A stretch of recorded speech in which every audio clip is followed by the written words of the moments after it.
Hello everyone, and today I'm going to show you how to change your Google Chrome homepage. That means whatever page opens up or tab opens up when you open Google Chrome. This allows you to set any website as your default. Let's jump into it.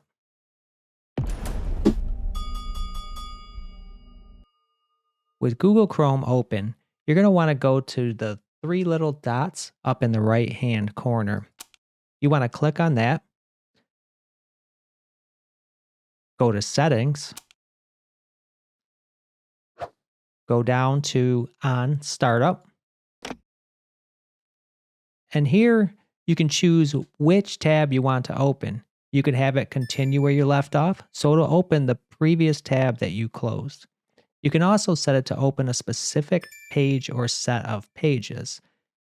Now to do this, you either have to manually type in a link, or you can open a tab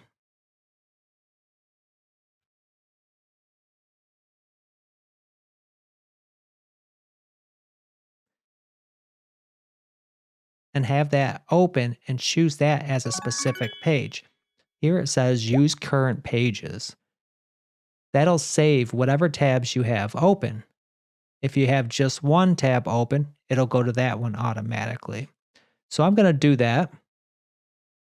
And you can see it added Pixmux, Digital Arts and Technology. Now if I close Chrome, I can test this out.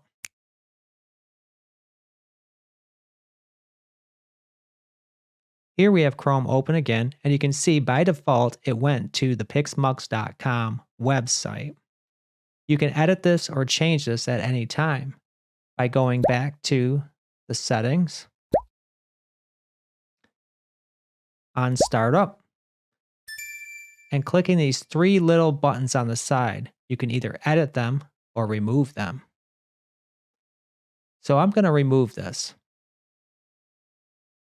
I'm now going to show you how continue where you left off works. If you choose continue where you left off, and we close Google Chrome and open it again, you'll see it opens the tabs that we had previously opened. This is great if you want to jump right back into the work that you were doing online.